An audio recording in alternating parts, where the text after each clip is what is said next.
Welcome to China in Focus. I'm Tiffany Meyer. Our top story, the Pentagon hitting back at Chinese cyber attacks, power grids, oil pipelines, water facilities. More on how they tie into Beijing's war preparations for a potential conflict with the U.S.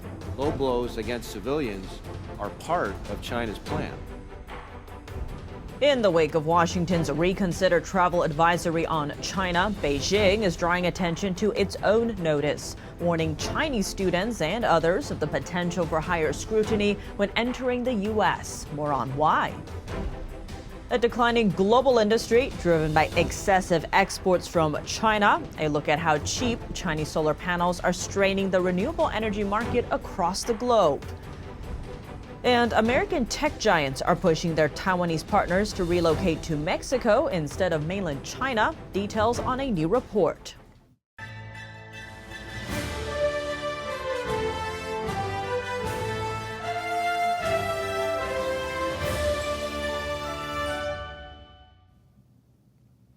The Pentagon stepping up its fight against China in cyberspace. Millions of American email accounts breached. Power grids, oil pipelines, and water facilities targeted. Chinese hackers outnumbering FBI agents 50-1. To combat that, the department is launching a new office. The Department of Defense established a new office for cyber policy last Friday. It's tasked with overseeing the Pentagon's cyber operations and is set to advise the U.S. defense chief. The Pentagon said last year that the Chinese Communist Party is the biggest threat to U.S. cybersecurity. And in the hacking crosshairs is U.S. critical infrastructure, including water utilities, oil and gas pipelines, and power grids. It was reported last May that CCP hackers accessed computer systems of about 24 critical entities, including in Hawaii and in Guam. The hackers even attempted to access the Texas electric grid. The purpose of the hacking was not to gather intelligence. The purpose was to install malware that, once activated, would disrupt or damage the infrastructure. The CCP is short for the Chinese Communist Party. The Pentagon said cyber attacks are part of Beijing's preparation for war. The idea is that if a conflict were to break out, cyber attacks could incapacitate U.S. critical infrastructure and weaken the U.S. military's ability to fight. Low blows against civilians are part of China's plan. And experts say the danger is still lurking. This February, a report from the FBI said Chinese hackers broke into the computer networks of some major U.S. water, energy, and transportation systems, and they had that access for at least 5 years. U.S. officials said they busted the Chinese hacking operation, but warned that the hackers are looking for new ways to get back in. And it's not just critical infrastructure. Last week, the FBI slapped an up to $10 million bounty on 7 Chinese hackers. That's for allegedly breaching millions of Americans' email accounts. The cyber attacks targets range from White House officials to presidential campaign staff members and U.S. companies, as well as lawmakers in the U.K. and European Union. But that's not all. In February, President Biden signed an executive order to bolster American shipping ports from cyber attacks, especially from China. Over 80% of the cranes used in American ports are made in China. These cranes are used to load and unload goods, but Chinese cranes can be remotely programmed and controlled, raising concerns that they could be used to disrupt port operations. President Biden nominated Michael Solmeyer to head the DoD's new cyber office. He's the current principal cyber advisor to the Secretary of the Army. Solmeyer has yet to be confirmed by the Senate. China's foreign ministry is sending out a new travel advisory, telling its citizens to be prepared for what it calls various unexpected situations when they enter U.S. customs. The statement warned that several Chinese students and others have experienced, quote, unwarranted interrogations and harassment from American law enforcement crews in U.S. airports. When I was the defense attaché in Beijing, we had service members who were basically transiting China to go to Japan for their duty station. And they were taken off the plane and harassed by the Beijing authorities. So really, I have no sympathy for China or their students. I mean, they've been harassing our citizens for a long time. It's not the first warning from Beijing, quoting a similar issue. Earlier this year, the Chinese embassy in the U.S. warned students to be wary of entering the U.S. through Dulles International Airport in Virginia. Why did Chinese nationals reportedly face more scrutiny while going through customs? U.S. law enforcement refused to disclose details, but many suspect it's linked to national security concerns and numerous attempts by Chinese nationals to steal American trade secrets. Worth noting, some of the students who were denied re-entry into the U.S. were found to have ties to the Chinese military. The Chinese university they've attended are known to aid Beijing's military technology and weapons development. Besides China's travel statement, the U.S. government also suggests that American citizens reconsider travel to mainland China. A statement explains that's due to, quote, arbitrary enforcement of local laws, including exit bans and the risk of wrongful detentions. China revised its anti-espionage law last year. The new act gives the Chinese Communist Party greater power to search or detain foreigners without being subject to transparent legal processes. According to a Sunday report from the Wall Street Journal, at least 37 foreigners have been restricted from leaving China, including Americans. Lawyers say the real number is much bigger, over 150 cases. Many exit bans are due to seemingly minor issues, including missed payments.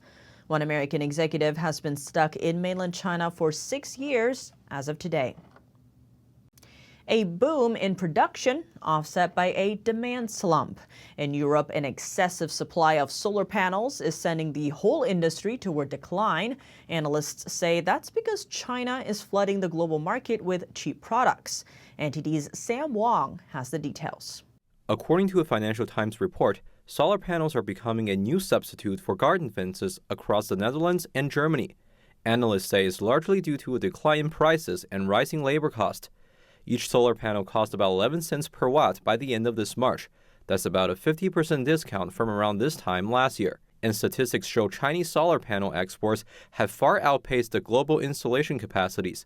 A round of job losses, bankruptcies, and closures has swept across the entire European industry. But it's not just Europe that's battling a downturn. Last week, U.S. Treasury Secretary Janet Yellen urged China to stop dumping cheap renewable technology overseas. Under the Biden administration's Inflation Reduction Act, the solar power industry already enjoys subsidies and tax incentives from the federal government. But cheaper imports from Southeast Asia are spelling warning signs for American productions, even after factoring in tariffs. From cells and wafers to polysilicon, today China makes virtually all of the world's solar panel components. The regime's leadership sees the renewable industry as an emerging force. That's as China battles a record economic downturn in other sectors. Sam Wang, NTD News. Tesla's Chinese rival BYD is slashing prices. The company is selling brand new electric vehicles at a jaw-dropping $30,000 less than the U.S. company on average. At the same time, avoiding high U.S. tariffs by manufacturing in Mexico. As China tightens its grip on the market, what's at stake?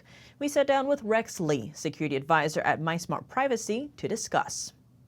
Rex Lee, thank you so much for joining us. Great to have you back on the show. Thanks for having me on the show. Chinese EV maker BYD, right, the Tesla rival, setting up shop in Mexico, getting part of the Biden administration's EV tax credit relief, so $7,500. And then they're selling those cars, a brand new BYD car is about $11,000, whereas in America, the average price is about $47,000. Even Hunter Biden and the green energy investments seems to be raising questions about these potential conflicts of interest. Now, what measures should be in place to ensure this transparency and prevent this conflict of interest when it comes to funding energy independence in America? There seems to be virtually no oversight on this. What a lot of people don't understand about NAFTA is it's only to benefit Canadian and Mexican companies and American companies through free trade, making Mexico, as you hear time and time from our government, every time China's brought up, they defend China to the extent that they say, well, China's not even our largest trading partner, it's Mexico. But regarding product dumping, this is the practice of Chinese products and services being manufactured in China, then exported to Mexican companies, relabeled, and then exported into the United States. So they call it product dumping. They're sold here under favored nation status for trade. And additionally, there are manufacturers in Mexico that have nothing to do with green energy in Canada as well. Those companies can also be invested in from any company in the world, including adversaries, adversarial investor, investors from adversarial countries such as China and Russia.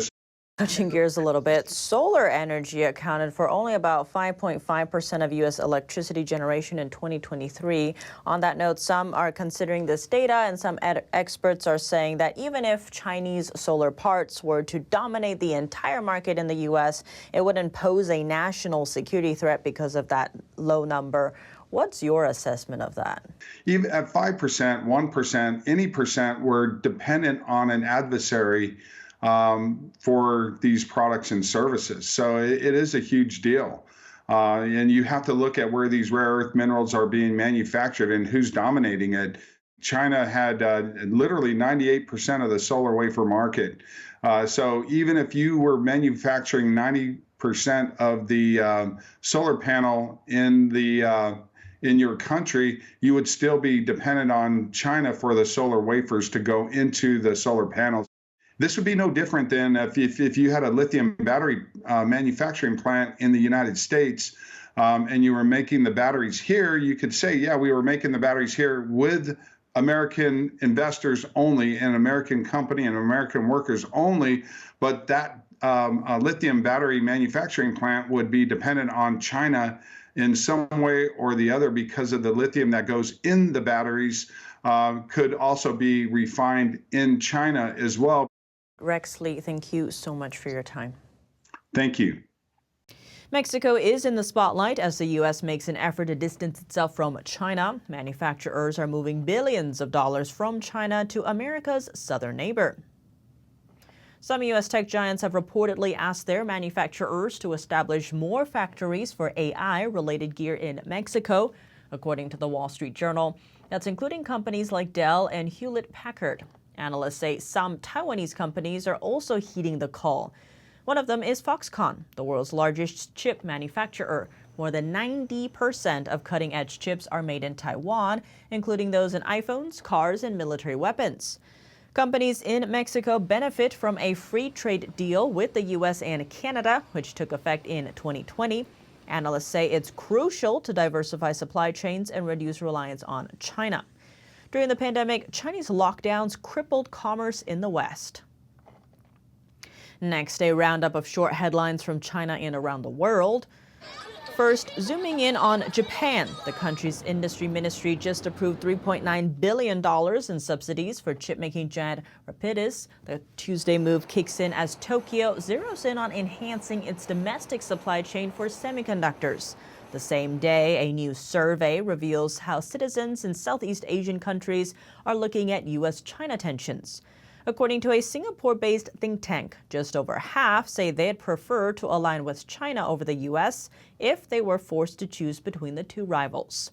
The people surveyed lived in countries that are part of the Association of Southeast Asian Nations.